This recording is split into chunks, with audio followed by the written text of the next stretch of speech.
Salam à tous, Baruch Hashem, on reprend la Torah 23 du Likutei Moharan, Shchenu Matov Chelkenu, Manaim Goralenu. On reprend juste, on m'a demandé de reprendre un petit peu le lien qu'il y avait entre l'histoire que j'ai racontée hier par rapport au petit-fils de Rabbi Lipa. On rappelait on avait vu que cette Torah-là, elle a été dite par Rabbi Nachman de Breslev suite à son élève Rabbi Lipa, celui qui a eu le mérite de rapprocher Rabbi Nathan et Rabbi Naftali de Rabbeinu.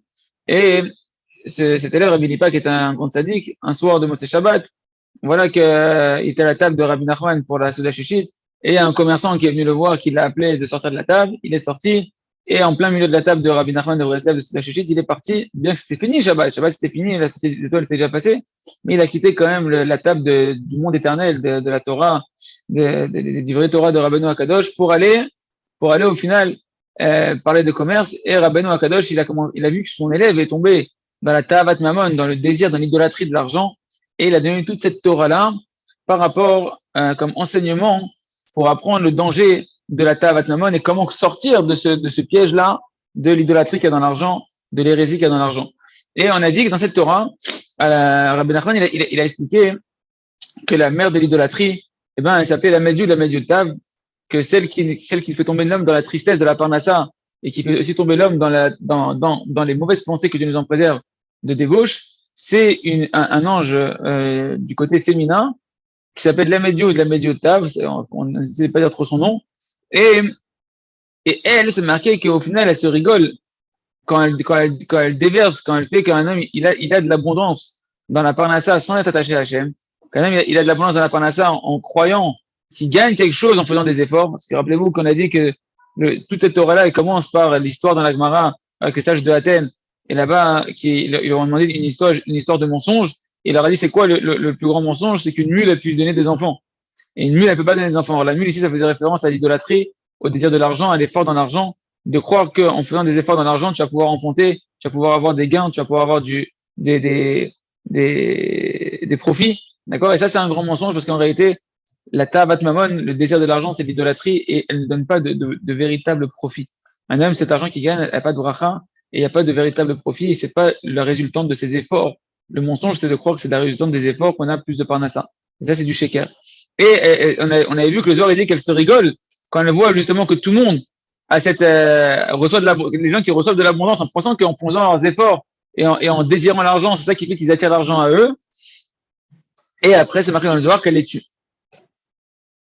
Elle tue les tinocotes. Elle tue les enfants.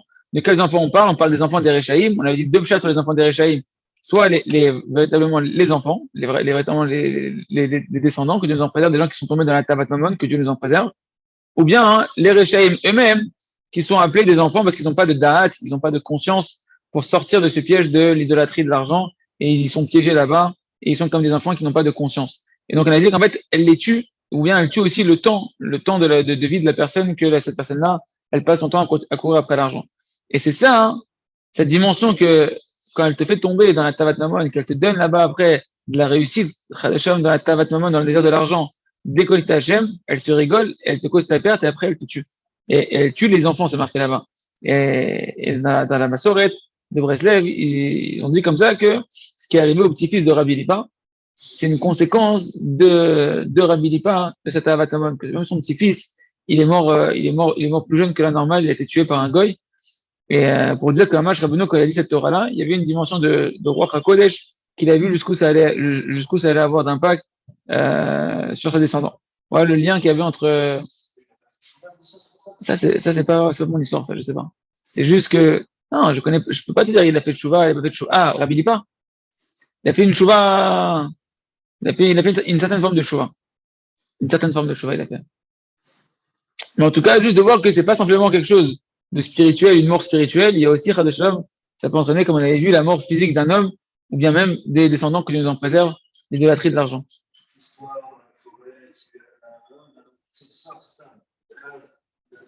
J'ai pas de chat sur l'histoire. Ça a juste été ramené. Non, le juste, c'est dans Corvéor. Là-bas, il ramène, je sais plus si c'est dans Corvéor, dans Sierra, ça fait Kodesh, je crois. Là-bas, il ramène cette histoire-là en disant que c'est une prophétie un peu qu'il a eu Rabbeinu quand dans la Torah, qu'il a dit à propos de Rabbi Lipa, il a parlé que ça pouvait entraîner la mort des enfants, soit la mort spirituelle, soit la mort physique que Dieu nous en préserve. et qu'en réalité, bah voilà, c'est ce qui s'est passé en fait dans la suite pour Abilipa avec son petit-fils. Zéro. C'est juste un kécher comme ça qui est ramené. Je n'ai pas approfondi pas compris le sujet. Ok, on ferme la parenthèse et on revient là où on s'est arrêté. Donc on s'est arrêté ici hier, Batachem. On parlait de la difficulté maintenant d'avoir sa parnassa, que c'était 2 fois plus difficile d'avoir sa parnassa qu'une femme, 2 fois plus de souffrance qu'une femme qui devait accoucher. Vous vous rappelez qu'on disait ça hier. Et on avait parlé, on s'est arrêté sur le fait de Kushta Kae, Beshikra la Kae. Où est-ce qu'il est cette dimension-là? C'était un petit peu avant, il me semble. Que la vérité, elle se maintient et que le mensonge, il n'a pas de stabilité. C'est un peu avant. Mechila. C'est un peu avant ici. Voilà. Donc, il y a une phrase de nos sages qui disent comme ça. Kushta Kae, Beshikra la Kae. La vérité, elle a une stabilité, elle se maintient. Voilà, ça. La vérité, elle a une stabilité, mais le mensonge, il n'a pas de stabilité. Il ne peut pas se maintenir. Alors, hier, je vous avais dit un petit peu, voilà, c'est ici. Je vous avais dit hier un peu ce que, moi, c'est comme ça que mon Rav Zirona Livracha, Rav Haïm Hajj, la première fois que j'ai entendu cette phrase-là, je ne l'ai pas étudié dans le texte, mon Rav qui nous l'avait dit à l'oral, dans un chidouche, il nous avait expliqué que, comme je l'ai dit hier, que le Emet, quand tu écris en lettres, le Emet avec les lettres qu'on écrit dans le Sefer Torah, chaque lettre, elle a une vraie stabilité, soit elle a 2 pieds, soit elle a une barre latérale. Le Aleph, il a 2 pieds, le même, il a une barre latérale en bas. Hein, vous l'avez ici, là, je vais prendre le mot Emet, comme ça vous le voyez sur les mots. Couche d'Akabal, Emet, il est ici. Emet, c'est cette tête-là, donc il y a 2 pieds. Le même, il a une barre latérale en bas. Et le Tav, il a 2 pieds aussi, donc il se tient. Et Shikra, quand on écrit Shikra avec le Shin en forme, comme les Ashkenazim, ils l'écrivent, en fait, le Shin, il se termine en pointe. Donc le Sheker, ça s'écrit comme ça, Sheker. Au lieu d'avoir une barre ici latérale comme les Sfaradim, ils écrivent, on peut écrire le Sheker en forme de pointe. Il se tient sur une pointe, le Shin, le Kouf sur un pied et le Resh sur un pied. Il n'a pas de stabilité. Ça, c'est une petite cerise pour voir comment les paroles de nos sages se matérialisent même dans les lettres de la Torah. Mais en réalité, c'est simplement déjà de dire que la vérité, la vérité, quelque chose de vrai. T'as beau essayer de le contredire par des mensonges, la vérité, elle existe. La seule chose qui existe sur Terre, c'est la vérité. Le mensonge, il finira toujours par tomber à un moment donné ou à un autre. On n'a jamais vu un mensonge qui reste éternellement. Un mensonge, il est voué à être démasqué et à tomber. Tandis que la vérité, elle se maintient. Ça, c'est la phrase de base de nos chachamim. D'accord? De savoir que la vérité, elle malasot, elle se maintient, le sheker, il finira par tomber. Et Rabbeinu, il va nous faire voir, Rabbi Nathan, vu que là, c'est les paroles de Rabbi Nathan, il va nous faire voir dans ces mots-là, tout le lien de l'argent qu'on a parlé, qu'on a dit que l'argent de la Gdusha, elle provient du côté du Emet, quand une personne est attachée au tzadikim de vérité, et qu'il peut être attaché à la vérité, que c'est Hachem qui nourrit, que c'est Hachem qui amène la parnassa. Alors, à ce moment-là, on verra que cette parnassa-là, elle a une stabilité, elle a une éternité. Cet argent-là, c'est un argent, il y aura un véritable profit éternel qui va se maintenir. Ça, Kushta Kae. Et Shikra la Kae, le mensonge, il ne se maintiendra pas. C'est quoi? C'est que celui qui est dans la dimension du mensonge de l'argent, de croire que c'est toi qui fais l'argent, que c'est la société qui fait l'argent, etc., les efforts qui font l'argent, la Kae, ça ne se maintient pas. Ce mensonge-là, il n'a pas de stabilité. Cette parnassa-là, elle n'a pas de stabilité et elle n'a pas d'éternité et elle n'amènera pas de véritable profit dans le cœur d'un homme. Il ne se sentira pas véritablement riche. Qui en gros, donc on retourne maintenant que j'ai fait une petite introduction pour bien comprendre de quoi on parlait. On retourne dans les mots de Rabbeinu, voir comment Rabbeinu va nous lier tout ça à la parnassa véritablement. Qui en gros, Rabbeinu Zichron Livracha, car le sage de Rabbeinu nous ont dit dans Masechet Psachim, page 119, sur la marloquette de Korach qui s'est mis en marloquette sur Moshe. C'est marqué que la terre, quand Korach il a été puni, la terre elle a ouvert sa bouche et elle les a engloutis avec leur maison. Et là-bas, c'est marqué quoi ensuite? Bet kol hayekum asher beraglehem. Le verset, il dit, la terre, elle a ouvert la bouche, elle les a engloutis, eux, Korach, les 250 chefs de tribu, leur famille avec eux, et tout le yekum qui était à leurs pieds, toute la stabilité, ou tout ce qu'ils avaient érigé, mis debout en place à leurs pieds. C'est quoi ce qu'ils avaient ce qu'ils avaient érigé, ce qu'ils avaient édifié à leurs pieds qui a été englouti avec eux et leur maison? Bah, la Gemara dans Psachim, elle nous dit, de quoi on parle? C'est quoi ce yekum? Yekum Asher Beraglehem, cet édifice qui était à leurs pieds. Zemamono chez la dame, chez Mamigol Raglav. C'est l'argent d'un homme qu'il va ériger à ses pieds, ou bien qui va donner la stature à un homme. Un homme, il va se tenir sur ses pieds debout avec fierté et avec stabilité quand il pense qu'il a justement réussi à à amasser de l'argent et à faire de l'argent et à ériger de l'argent. Donc, qu'est-ce qu'on voit ici? On voit la notion de Yekum. C'est quoi le Yekum? C'est la stabilité. Qu'est-ce qu'on a dit? Kushtakae, Shikra lakae. La vérité, elle se tient debout. Et le mensonge, il ne se tient pas debout. Le Yekum ici dont on parle ici, la stabilité dont on parle qu'un ami met à ses pieds, c'est cet argent-là. Est-ce que cet argent va être dans le sheker? Est-ce que cet argent-là va être dans le emet? Est-ce que dans le mensonge ou dans la vérité? Et ça, ça va soit causer la perte d'un homme, soit ça va faire la grandeur d'un homme. Et c'est ce qu'on voit, ce mot-là, Yekum, qui est le même mot que Kushta Kae, Beshikra la Kae, l'argent qu'un homme, il va édifier. Ben c'est ça, cette dimension que la vérité, elle est stable et que le mensonge, il n'a pas de stabilité. On parle ici en réalité de l'argent, avant de me dire, tu vois qu'en réalité, cette phrase de nos sages qui parle de stabilité sur la vérité et le mensonge, ben c'est la même dimension que l'argent qu'on a vu dans Korah, qu'on appelle aussi la stabilité qu'un homme, il est riche à ses pieds. D'accord? Donc le Rav, il me dit, le Rav, il me dit chez Erié, l'argent et la parnassa qu'un homme, il va édifier, qui va mettre en place au niveau de ses pieds, de sa stature, il veut être stable, il va avoir une stabilité dans sa vie. Ok, ça ne marche et ça va être stabilisé que si un homme il va dans la vérité. C'est-à-dire qu'il va avec la Emouna, que c'est Hachem qui amène la parnassa, que c'est Hachem qui le nourrit. Ça, c'est ce qu'on appelle la vérité. La parnassa de la vérité qui a des pieds. Elle a des pieds, la vérité, elle a des pieds. Comme on a dit dans les lettres, on voit que les lettres du Emet, elles ont des pieds. Ça donne une véritable stabilité, une véritable équilibre dans la vie d'un homme et pour son éternité. C'est pourquoi il dit le Rav, la Chanamamon, l'ami d'auto. L'argent, elle va te stabiliser, mais correctement dans le bon sens du terme. Par contre, de l'argent qu'un ami va gagner sans Emouna, quand un ami vit dans le mensonge, Shikra la Kae, on a dit. Le mensonge, il n'a pas de stabilité. Il n'a pas de pied, il n'a pas de quoi sur quoi se tenir. D'ailleurs, il nous dit le Rav Rouge, comme le serpent. Que le serpent, qu'on a parlé de la dimension de la parnassa, qui mange de la poussière de la terre, que la nourriture, elle lui vient facilement, etc. Quand est-ce qu'il a été maudit? Comment il a été maudit? Quand il a été maudit, tu mangeras de la poussière de la terre, on lui a coupé les pieds. On lui a coupé les pieds, on lui a dit maintenant tu vas ramper par terre et tu vas manger toujours de ta vie de la poussière de la terre. On a dit c'est une malédiction parce que la parnassa, il a tout le temps de la parnassa sans demander à Hachem, donc il n'a plus le lien avec Hachem. Mais qu'est-ce qu'on voit ici encore? On voit qu'on lui a coupé les pieds. C'est-à-dire que bien qu'il a de la parnassa, il n'a pas de stabilité. Bien qu'il a de la parnassa, bien qu'il a du shefa, bien qu'il a de l'abondance à tout le temps à manger, il n'a pas de véritable stabilité, il n'a pas de véritable équilibre spirituel qui est en place. C'est pour ça qu'on lui a coupé les pieds. D'accord? Non seulement que cet argent-là, elle l'aide pas à se mettre debout spirituellement, à se construire et à s'élever, mais au contraire, cet argent-là, l'argent qui est gagné dans le sheker du mensonge, de l'effort et de l'hérésie, sans mettre Hachem dans sa parnassa, eh ben, elle entraîne un homme comme le serpent à chuter, à perdre ses pieds, comme Korah qui a été englouti dans la terre, comme Korah et toute cette assemblée-là qui étaient tous engloutis dans la terre. D'ailleurs, ils avaient accusé Moshe Rabbeinu de prendre de l'argent, de s'enrichir, Kaviachol sur le dos du Ham Israël. Eh ben, tout cet argent-là qui est dans un esprit mauvais de mensonge, il cause la perte d'un homme et il ne va pas aider un homme. Pas? Ouais. Par contre, ce que je peux vous rajouter ici, c'est un écouté à la chot, dans le chot Cholamoet, Chelekbet. Là-bas, Rabbi Nathan, il parle de cette dimension-là de Yekum. Pourquoi Rabbeinu, il ramène ce verset de Korah, où il parle que l'argent, elle s'appelle Yekum, et tout le Yekum qu'ils avaient à leurs pieds. Et quand la Yekum, la stabilité qu'ils avaient, et ils avaient assemblé à leurs pieds, elle s'est engloutie avec Korah. C'est quoi cette stabilité, ce qu'ils avaient édifié, ce statut? On a dit, c'est quoi? C'est l'argent. Et Rabbi Nathan, il donne à l'écouter à la crotte un complément extraordinaire par rapport à ce qu'on vient de dire juste avant dans les paroles de Rabbeinu. Qu'est-ce qu'il a dit Rabbeinu? On a dit qu'un homme, il ne peut sortir de la ta'avat mamon, du désir de l'argent, et commencer à attirer son argent du côté de la Gdusha, dans la vérité, dans le émet, dans le bitachon, dans la facilité, avec la joie de vivre et le sourire, seulement s'il passe quoi? Les couves même, colotent les 140 voix que la Shrina écrit quand un homme il tombe dans l'idolâtrie de l'argent.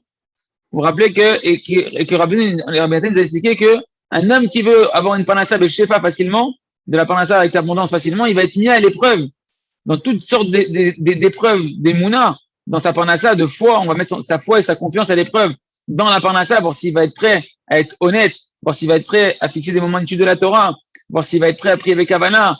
Est-ce qu'il pense qu'en faisant plus d'efforts, on va le mettre à l'épreuve. Et ça, c'est des souffrances. On va devoir lui-même crier ces 140 voix, 140 soupirs et 140 cris d'espoir vers Hachem de vouloir sortir de ce mensonge-là. Et pourquoi je vous répète ça? Parce que Rabbi Nathan, dans l'écoute à la fois, il nous dit quoi? C'est ça, Yekum. Yekum, ça vient du même mot que les kouf même colottes, les 140 colottes. 140, ça se dit kam en hébreu. Kam.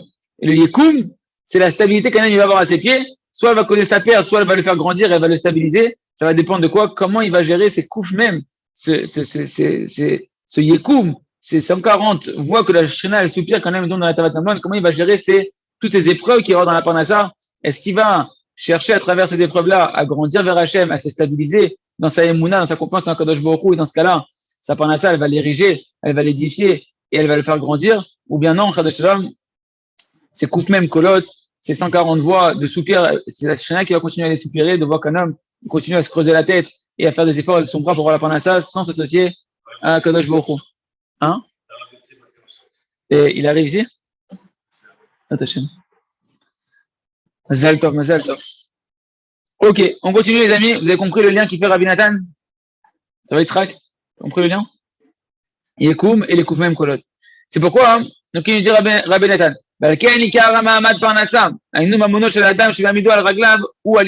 c'est pourquoi l'essentiel du statut de la parnassa, des moyens de subsistance d'un homme, l'essentiel, comment il va stabiliser sa parnassa, un homme, qui va édifier à ses pieds, c'est par la vérité. Plus tu vas être dans la vérité, dans la recherche de la vérité, et plus ta parnassa, elle va se stabiliser du côté de la Kedusha. Et toi-même, elle va te permettre de te construire. C'est en brisant le désir de l'argent et l'illusion de l'effort de l'argent qu'un homme il va se stabiliser véritablement. C'est ça le sens que la vérité, elle est stable. C'est quoi qu'elle est stable? Elle a été émette par la vérité. Il va avoir de l'argent qui est un argent qui se maintient debout, un argent qui a une pérennité, un argent qu'un homme il va investir dans la Torah, un argent qu'un homme il va investir dans la Zdaka, il a donné des Maasrot Beshefa, il a fait des mitzvot Beshefa, il va utiliser son argent pour faire des belles tables de Shabbat, pour offrir des bijoux à sa femme à chaque fête, pour offrir des vêtements à sa femme. Mais Kitsour, il va investir son argent dans de l'éternité et cet argent, elle va se stabiliser, elle va le stabiliser, elle va lui permettre de se stabiliser dans l'étude de la Torah parce que maintenant il sait que l'argent c'est Hachem qui la donne et que l'argent c'est un moyen et c'est pas un but en soi. C'est un kéli pour servir à Kadosh Baruch Hu et que Hachem peut lui donner sa parnassa avec des causes très faciles, avec un moindre effort dans le matériel et un maximum d'efforts dans le spirituel. C'est ça la notion de Yekoum, de stabilité, de la vérité, d'un homme qui est dans la vérité. Sa parnassa, elle va le stabiliser, sa parnassa, elle va le construire, sa parnassa, elle va l'élever et elle va tout faire s'élever. Et elle-même, sa parnassa, tous les profits qu'il va avoir de sa parnassa, ce sont des véritables profits qui sont stables, des véritables profits qui sont dans l'éternité, qui vont rester pour l'éternité. Chez Maramido, mince, Mechila. Al-Masao Matano, Ye Behemet ou Be'emuna. C'est juste. Non, il y a eu un truc à sauter là.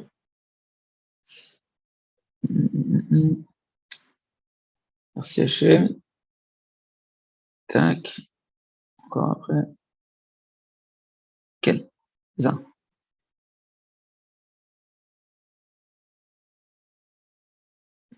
Vas-y. Mechila, ça a sauté. Chez Amino al Ragla. Oui, quand même, il va édifier son argent à ses pieds. C'est-à-dire que c'est la dimension que ça va le stabiliser. Aval shikra la kae. Mais le mensonge, il n'a pas de stabilité, il ne se tient pas debout. Qui sheker ou avodazara. Parce que le mensonge, c'est l'idolâtrie. C'est quoi l'idolâtrie? C'est quoi le mensonge ici, les amis? C'est le mensonge du désir de l'argent et de croire que plus je vais faire des efforts et plus je vais avoir soif d'argent et plus je vais véritablement gagner quelque chose. Qu'un homme qui va mentir dans sa parole, et en particulier dans le commerce. Où est-ce qu'un homme il est le plus amené à mentir? C'est quand il fait des affaires. Il va avoir toutes sortes de bêtises pour pouvoir séduire ses clients, pour pouvoir faire des affaires, parce qu'il pense que par la force de son savoir, de savoir bien parler, d'avoir les bons mots, etc. Les bons mots, même s'il faut arrondir les angles à droite à gauche, etc. Et ben comme ça, il va avoir de l'argent. Et ben c'est marqué, celui qui change sa parole, c'est comme si il fait de l'idolâtrie. Donc on voit bien le lien intrinsèque qui est entre la parnassa du mauvais côté et l'idolâtrie. Parce que celui qui change sa parole, c'est celui qui fait de la parnassa en général, en faisant toutes sortes de combines, même avec sa parole, il suffit d'être appelé une combine, c'est comme si il fait de l'hérésie. Pourquoi c'est comme si tu fais de l'idolâtrie? Pourquoi tu fais de l'idolâtrie? Parce que tu crois que c'est toi qui dois faire la parnassa, que c'est en montant et en faisant des traloued que tu vas amener la parnassa. T'es pas dans le émet, t'es pas dans la vérité, Vokertov, t'es pas dans le émet, dans la vérité, que c'est Hachem qui amène la parnassa. Qu'Hachem peut t'amener la parnassa dans la vérité, sans mentir, sans dire des bêtises au téléphone, sans dire des bêtises avec le client. Dis la vérité, les toutes. Et Hachem, il t'amène la parnassa. C'est ça le Hémet. Le Sheker, c'est le contraire, c'est dans l'idolâtrie. L'idolâtrie, c'est quoi? C'est que tu vois pas Hachem. Tu vois pas Hachem, tu te vois toi, tu vois le client, et tu dis, plus je vais réussir à bien lui parler et lui tourner la tête comme il faut, et plus je vais faire un gros contrat. Vezé shtuyot, zé avodazara, zeta avat mamon. Ça, c'est le désir de l'argent. En lo shumki ou mahamad. C'est ça qui est le mensonge, il n'a pas de stabilité, c'est que cette désir de l'argent, elle n'a pas de stabilité, elle n'a pas d'éternité. Aïnou, chez en lo mamon, anikra yekum. T'as pas un argent qui va te construire. Cet argent-là, hein, elle n'a pas de stabilité. Elle va partir dans des choses qui vont pas amener de la bracha. Ça va pas t'amener de la bénédiction, ça va pas t'aider à pouvoir augmenter ta Torah, ça va pas t'aider à pouvoir faire des mitzvot avec ça. Vezé, canal. Le canal. Vezé, shikra, la kaye. C'est ça que le mensonge, il ne se tient pas debout, canal. Qui a Avodazara, el acher, istares, vela, avet, perin.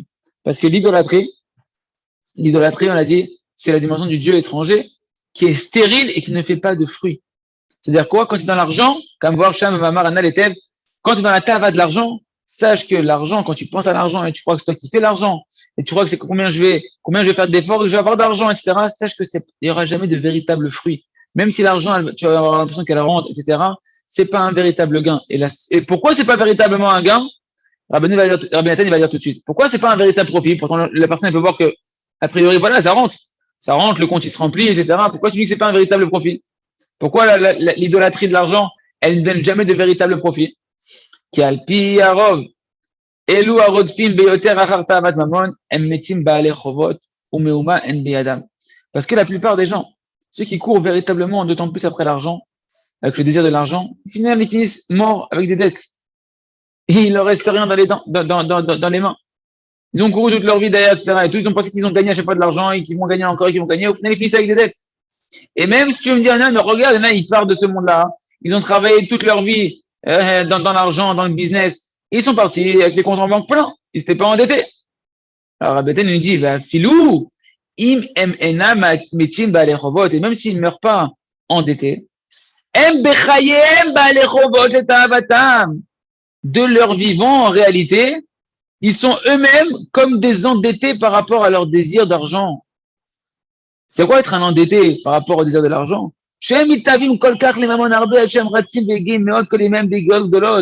Ils désirent tellement de l'argent qu'ils vont tout le temps être en train de courir, en train de faire énormément d'efforts, tout leur jour, toute leur journée, avec des efforts énormes. Ils sont prêts à prendre des risques, à prendre des dangers, pour remplir leur désir d'argent, comme des endettés qui n'ont pas le choix. Un endetté, il a des dettes, il court à droite, à gauche pour trouver comment rembourser ses dettes. Mais lui, il n'a pas de dette. On parle de celui maintenant, dis-moi, celui-là qui n'a pas de dette, il a rempli son compte en banque, mais il vit comme un endetté. Il vit comme un homme qui est persécuté par des manques d'argent. Comme si qu'il avait une grande dette à payer. Comme si qu'il avait une énorme dette à payer. Et donc, il faut que je travaille, sinon je vais avoir les huissiers, je vais avoir les trucs. Bonhomme, t'as rien, tout va bien. Bon Hachem, t'as une maison, t'as une voiture, t'as deux voitures, t'as deux maisons. Pourquoi tu travailles comme si que tu étais obligé de payer, de rembourser des banques et des huissiers et des emprunts que tu as fait alors que tu n'as pas d'emprunt? Parce que c'est ça la plaie de l'idolâtrie de l'argent, c'est qu'elle te fait vivre comme un endetté. Tu deviens esclave de la Avodazara que tu es en train de servir. Tu ne veux pas servir Hachem, alors tu t'es menotté à la Avodazara et elle va te faire croire que tu vas gagner plus, etc. C'est la dette que tu as envers l'idolâtrie que tu es en train de servir, comme voir les. Et durant toute leur vie, ça ne leur suffira pas pour remplir et rassasier leur soif d'argent. Et ainsi, cette soif d'argent, c'est la dimension d'endettement. Je suis assoiffé, j'ai pas assez, il m'en faut encore. Et ça ne suffira pas toute leur vie pour payer la dette qu'ils ont, c'est-à-dire la soif qu'ils ont d'argent. Ken, Adam, Met, Vachatzita, Vatobe, Adobe, Canal.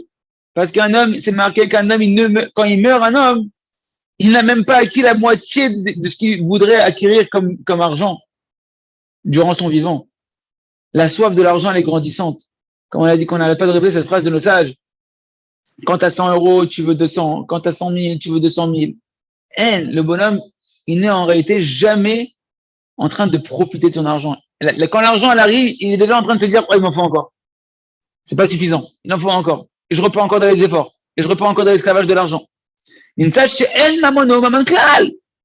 en fait, l'argent, c'est pas de l'argent. Non, c'est-à-dire que le bonheur, en fait, c'est comme si il n'avait pas d'argent. C'est-à-dire que quand on a, au lieu de maintenant commencer à dire, j'ai de l'argent, ok, je vais investir là pour les mitzvot, etc., je vais pouvoir aller étudier. Non, le bonheur, il dit, ok, je peux faire plus. Allez, viens, j'ai mis ça. Comment je peux faire plus maintenant? Donc, en fait, son argent, c'est même pas de l'argent. Il n'y a même pas de profit véritable de cet argent-là. Il est dans une quête. Il est dans une quête sans fin, comme un endetté. C'est ça la dimension que un homme qui cherche l'argent, il est constamment endetté. Il n'a aucun profit de son argent. C'est ça que le Zohar nous a dit que l'idolâtrie, le dieu étranger, c'est quoi le dieu étranger ici? C'est le dieu de l'argent, que tu crois dans l'argent, que tu crois que l'argent c'est un dieu. Je crois que l'argent c'est un pouvoir d'achat, un pouvoir de kiff, un pouvoir de kiffer la vie. Oui, mais ça, c'est ce qu'on parle de l'idolâtrie qui est cachée dans l'argent, de croire que cet argent, elle est un kiff en soi. C'est pas vrai. C'est le plus grand mensonge qui existe. C'est sûr que l'argent, c'est pas le bonheur. Au contraire, l'argent, si elle est conçue comme un bonheur, elle fait le malheur d'un homme. Le malheur d'un homme, aujourd'hui, tout ce qui se passe, la corona, etc., c'est une histoire d'argent. C'est qu'une histoire d'argent. Les gens, pour l'argent, ils sont prêts à faire des massacres. Ils sont prêts à sacrifier des vies. Le bonhomme qui est dans la source de l'argent, c'est fini. Pour son plaisir illusoire, il est prêt à. Il peut t'oublier tout. Il oublie tout. C'est pas ça, il n'y a pas de bonheur là-dedans. L'argent, c'est pas l'argent qui fait le bonheur. Le bonheur, il se trouve que dans la proximité avec Hachem. Zéro. Et l'argent, c'est le plus grand moyen de te déconnecter d'Hachem. Pour celui qui ne fait pas le travail de voir Hachem là-bas, elle a aussi le potentiel, le plus grand potentiel de te rapprocher d'Hachem. Si tu fais le travail, justement, de sortir de cette illusion-là. Et c'est ça le sens du Zohar, que l'idolâtrie, elle est stérile. Que le dieu étranger, il est, on dit un eunuque, quelqu'un qui a pas de, quelqu'un qu'on a castré. Eunuque, ouais. Le dieu étranger de l'idolâtrie, il est eunuque.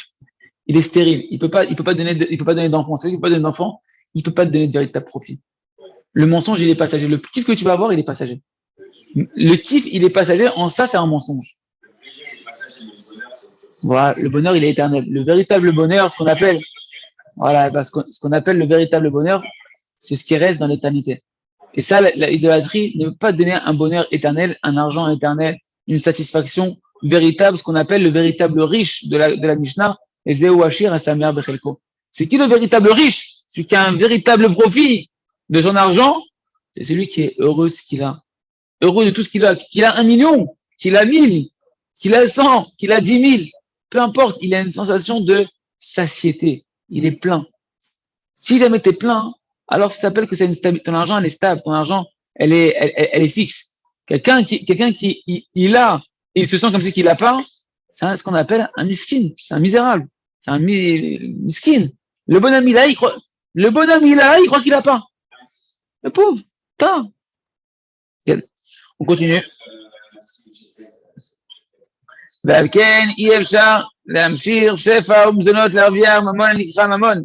C'est pourquoi cette personne-là, elle n'a pas la possibilité d'attirer la véritable abondance de sa parnassa en ayant des véritables profits qu'on appelle l'argent mammon.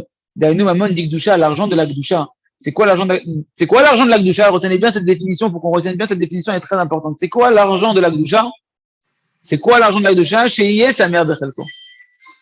Cet argent-là, elle le rend heureux de sa part, d'être heureux constamment dans sa vie, d'être Bessimcha Tamid. Celui que son argent, elle lui permet, peu importe la situation, d'être Bessimcha Tamid, celui-là, c'est ce qu'on appelle du Mammon d'Ikdusha. C'est ça, chez eux, ou Ikar Hashirut. C'est ça l'essentiel de la richesse. Il n'y a pas d'autre richesse que d'être constamment heureux de tout ce qu'on a. Comme Shamour, Aboten Zertan Livracha, ce qui nous dit de ça, je vais devoir venir. Ezeu Hashir, Asamer Bechelko, Pirkei Avot, Perek Dalet, c'est qui le véritable riche, le véritable milliardaire de ce monde-là? C'est lui qui est heureux de tout ce qu'Hachem il lui donne au sens large du terme, dans tous les détails de sa vie.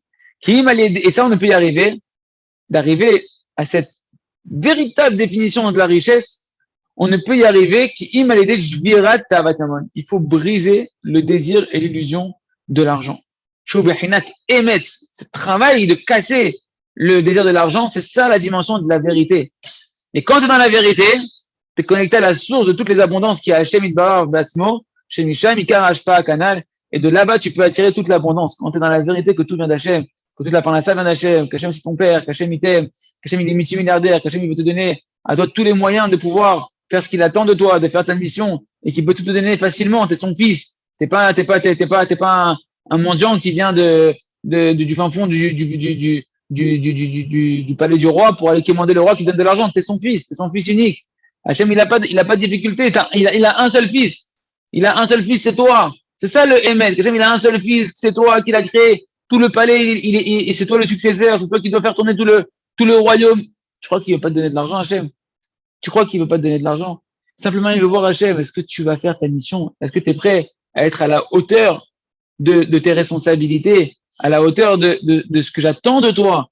Si tu prends tes fonctions de fils du roi, si tu prends tes fonctions de fils du roi et que véritablement tu dis Hachem, j'ai compris c'est quoi le but de ma vie, j'ai compris que je suis là en tant qu'héritier de la royauté qui provient de toi et que moi aussi je suis un fils de roi, que tout mon but c'est de te connaître, de te faire connaître dans la Torah, les mitzvot, de faire connaître ton nom une fois que moi je te connais, de prier, de faire des doutes, de me rapprocher encore plus de toi, Kadosh Baruch Hu. Alors Kadosh Baruch Hu, t'es son fils unique, il va te donner la parnassa facilement. Il va t'amener la parnassa facilement. C'est ça le Emet.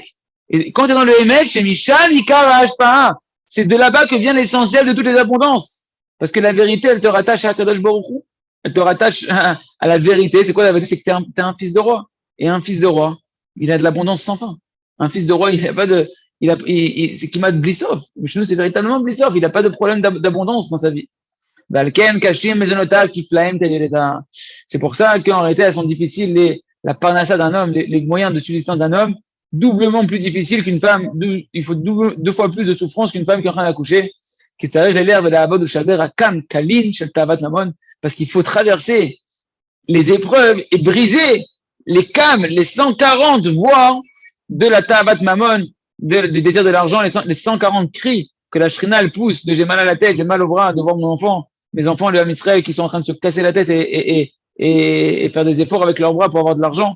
Et comme on l'a dit, Kam, c'est le nom du mot Yekum, c'est la dimension de l'argent, de la stabilité de l'argent. Un homme, il va devoir traverser énormément d'épreuves dans sa parnassa pour pouvoir sortir de l'illusion de la parnassa et à nous d'avoir une bonne des doutes, une bonne énoute, une bonne introspection, une bonne méditation et d'étudier et de prier sur ça pour pouvoir réussir chaque jour les épreuves qu'Hachem nous présente. Et plus une personne, elle va crier vers Hachem, de vouloir avoir foi en Hachem, être dans la vérité que c'est Hachem qui amène la parnassa, j'ai pas besoin de mentir, et j'ai pas besoin de croire que je vais rester 120 ans à devoir travailler dans l'idolâtrie de l'argent.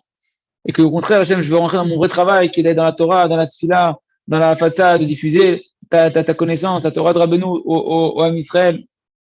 Plus une personne va montrer que dans chaque épreuve, elle crie vers Hachem, et elle se tourne vers Hachem, et plus il va sortir de cet esclavage de l'idolâtrie de l'argent, il va pouvoir attirer sur lui de l'argent, la véritable abondance, depuis la vérité qui est à Kadosh Baruch Hu, où là-bas il y a toute l'abondance qui peut couler sur toi facilement. C'est que comme ça qu'un homme il peut gagner de l'argent véritablement, kushta kae, d'avoir une vérité, un argent véritable qui se maintient. C'est-à-dire quoi? D'être saméar vers quelqu'un, d'être heureux de ta part. Parce que l'essentiel de l'abondance de l'argent et de toute l'abondance d'un homme, elle s'attire quand un homme est dans la vérité. Plus un homme il va être vrai, plus un homme il va chercher la vérité, plus il va être attaché à Hachem. Et Hachem, c'est Baruch, Mekor Abrachot, c'est la source de toutes les bénédictions, de toutes les abondances. Et donc tu vas avoir de l'abondance, tu vas combler tous les manques dans ta vie, dont les manques de Parnassa. Et ça passe par la nécessité de briser le désir de l'argent. Et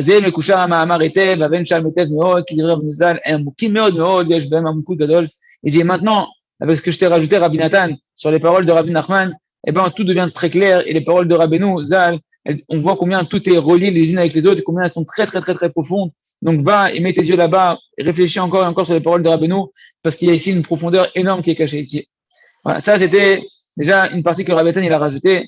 Maintenant, Rabbi Nathan il va encore rajouter d'autres éléments en fonction dans la Torah que Rabbi Nathan a donné, où là-bas Rabbi Nathan il a parlé avec un peu de raccourci, il n'a pas tellement développé les choses, et Rabbi Nathan il va reprendre les choses et encore les développer et encore les agrandir. Il faut encore quelques minutes d'écouter Moran. Jamais voir. Donc, il est dans la haute, ce qu'on va dire maintenant, ça revient au tout début de la Torah, à la haute Aleph de la Torah 23. Jamais voir, là-bas, c'est marqué. Shamamon ou Prinat Panim, que l'argent est la dimension de la dimension des visages. Le visage, c'est quoi le visage? Soit le visage de la Emouna, le visage de la vérité, de la foi et de la vérité, du visage souriant d'Hachem, ou soit le visage de l'idolâtrie, le visage de l'obscurité, de la tristesse, de la Vodazara. D'accord? Emet. Yitzhak, il a dit que c'est marrant parce que sur les billets et sur les pièces, il y a toujours un visage. Et le visage de quoi? On avait dit ça. De l'idolâtrie de la nation. Du roi de la nation, du prince de machin, du président de truc. Celui qui représente véritablement la tavat mammon de l'argent de la nation. C'est pour ça que le rabbi de Lubavitch, qu'est-ce qu'il distribuait? $1. Parce que là-bas, il y avait marqué in God we trust. En Hachem, qui est $1, c'est la dimension du Dieu unique, on a confiance. On a confiance en Hachem. Et pourquoi le rabbi donnait ce $-là? Pour que tu comprennes que l'argent, c'est la confiance en Hachem. L'argent, c'est pas comme tu vois sur tous les billets, sur toutes les pièces, où tu vois là-bas le président, tu vois, il arrive au summum de la réussite matérielle de ce monde-là, le pouvoir, l'argent, c'est pas ça l'argent. Ça, c'est le sheker, ça, c'est la Vodazara. Et ça amène l'obscurité, c'est le visage obscur qui amène un homme à être dans la tristesse et dans l'endettement matériel ou l'endettement spirituel est toujours en train de croiser à l'argent. L'argent, c'est comme le Rabbi Lubavitch, il donnait à chacun. Et tu vois que le Rabbi Lubavitch, qui était un tzaddik émet, un tzaddik de vérité, lui-même, il était skinny. On prie pour eux. C'est pour ça que non, bien sûr qu'on prie pour eux. Quelqu'un qui prie pour le Rabbi, bien sûr qu'on prie pour eux. Quelqu'un qui parle sur le Rabbi, bien sûr qu'on prie pour eux. Les gens, enfin, monsieur, c'est pas, mais quelqu'un qui parle sur le Rabbi, bien sûr qu'on prie pour eux. Miskin gadol. Et le Rabbi qui était un tzaddik émet, un tzaddik authentique, tu vois que, comme on l'a dit, le shefa, il vient du émet. Le shefa, il vient de la vérité. T'as un tzaddik de vérité, tu vois qu'il a un shefa, hein, Bissov, il donne des billets. Chaque personne qui vient, il lui donne un billet. On dirait qu'il n'y a pas de fin. Tu peux mettre une queue de 100 personnes, de 1000 personnes, de 10 000 personnes, il lui donne un billet, $1. Pour lui dire, comprends, aie confiance en Hachem. Moi, je suis pas en train de travailler du matin au soir, dans une usine ou dans un business, et tu vois, c'est moi qui te donne de l'argent, et je te donne $1, et $1. Et tu vois, et le rabbi qui avait son visage souriant, quand il donnait toujours avec un sourire, qu'il est connecté à la lumière de la vie, il est connecté au visage d'Hachem, à la vérité que c'est Hachem qui donne. Comme ça, il attend chacun d'entre nous d'Hachem qu'on puisse mériter de travailler notre confiance en Hachem, d'avoir confiance que en Kadosh Baruch Hu, savoir que c'est la seule vérité. Shema Israël, Hachem Elokeinu, Hachem Echad, écoute Israël, Hachem est notre Dieu. Hachem est un, il n'y a rien hormis Hachem, il n'y a pas d'argent, il n'y a que Hachem.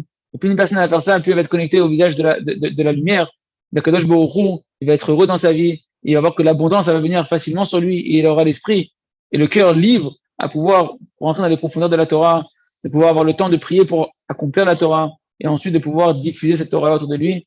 On continuera, merci à Hachem demain. Hachem, les commentaires de Rabbi Nathan sur cette Torah merveilleuse, Razak, Benitrazek.